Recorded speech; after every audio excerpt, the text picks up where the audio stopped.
Well, I think, first of all, I think we should congratulate AFDB and the AU for this report, their voice. I think essentially it's a reflection of our collective ambition and at the same time a test of our political will or lack thereof in getting this African single market going. And you're absolutely right. There's actually a non-tariff cost to having to apply for a visa. What it does is immediately it restricts bilateral trade, in a sense that if between country A and country B it's difficult to get in, then it places delay and costs on bilateral trade. So that's the first thing that you can't run away from. And it makes the countries that place the restriction less competitive to the zones that don't have it. So for instance, it is not surprising that within the EU, you have intra-community trade over 60%, and in Africa it's below 20%. It has a lot to do with it. And if I may hazard an answer to the issue, how come only 4 countries have signed up to the Free Movement Protocol, as opposed to over 40 signing up to the AFCFTA? I think there's confusion. If you look at, and it must be interrogated, because if you look at how close the 2 agreements were, as in one happening at the AU summit at Addis Ababa, and subsequently the AFCFTA happening in Rwanda a couple of months later, it appears to me, but it must be interrogated, that there was some sort of assumption that the AFCFTA, if you like, consumed the protocol on free movements.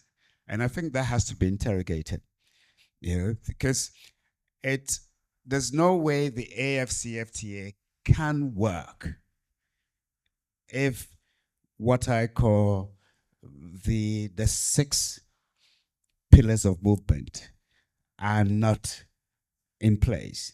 1 is movement of people, 2, of course, movement of goods, 3, services, 4, capital, 5, innovation, and then the last one, especially for our purposes in Africa, cultures. If we can't get these 6 moving, then we can't have a single market.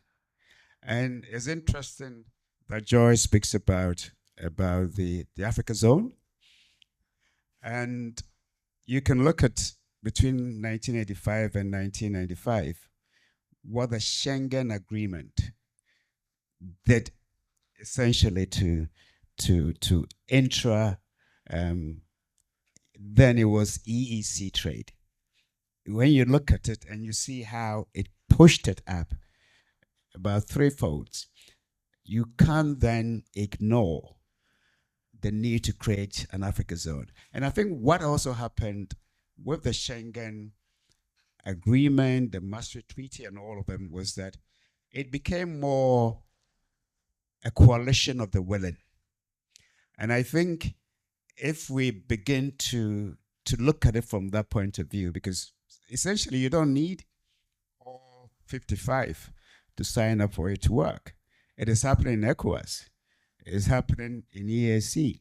The interesting thing is on Sunday I was in Togo, and I went by air, which was obviously a mistake.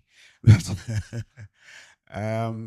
by the time you get to the airport and then you go through all the immigration. Yes.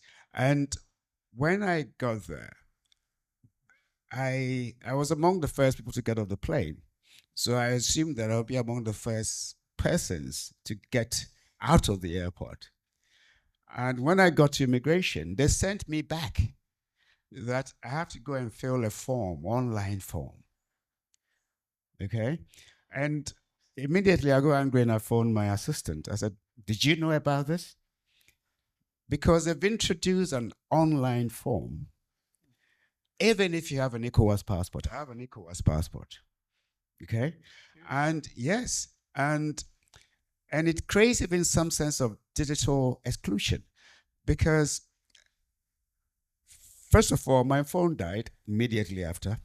Okay.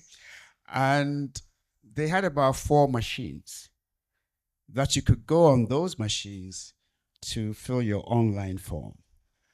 And they had people manning the machines to support those who obviously, because if you knew how to do it, you probably do it online by your phone before you get there.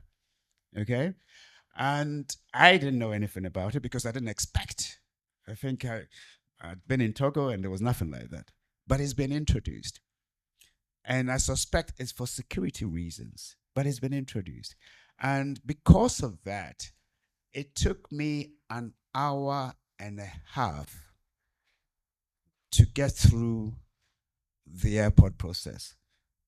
Meanwhile, I was the first to get to the queue and I was sent back there. Okay. And then I come to Abidjan 3 days after, and there's nothing like that. So I think the reciprocity, the 100%, bring it down to 99.8. And the other interesting thing is that about a couple of weeks ago, I went to Luanda, Angola, for their 50th anniversary. And I don't know whether it was that trip or before that trip. Anyway, but I'd gone to Angola and I was with a lot of people, including 3 people who were holding AU passports. One was the chief of staff for the AFCFTA Secretariat, and another, I believe, was the AFC CEO, or he had a diplomatic passport. I got through quicker than them. And the reason why I got through quicker than them was that I used a British passport when I got there. I left Accra on an ECOWAS passport, which took me to Lomé on transit. And then when I got to Luanda, where the diplomats and all the big people with their diplomatic passport, they had to wait longer. And then they saw my passport. I said, "Oh, you go here." And within 5 minutes, I was through. I needed no visa to get to Angola with an European passport.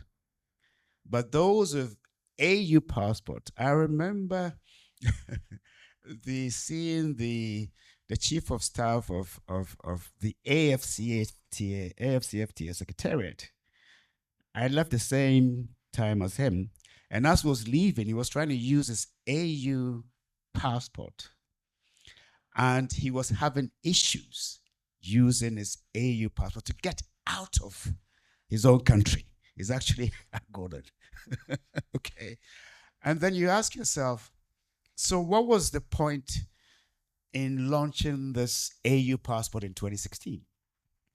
We've launched an AU passport, and it still remained symbolic because even within the continent, it is not easily accepted. And even if it's easily accepted, it's limited to a very small elite group of people who may even prefer to use their country passport than the AU passport. So we launched this in 2016. I heard mention of Abuja Treaty. Abuja Treaty was when? 1991? And I think 4 years later, they set themselves a target of what? That in 34 years' time, they will have a borderless continent where, an African customs union. And I think when they set that target of 2028, it seems so far away. So they thought they could get away with it without actually meeting it. Because, I mean, now we are two years to that.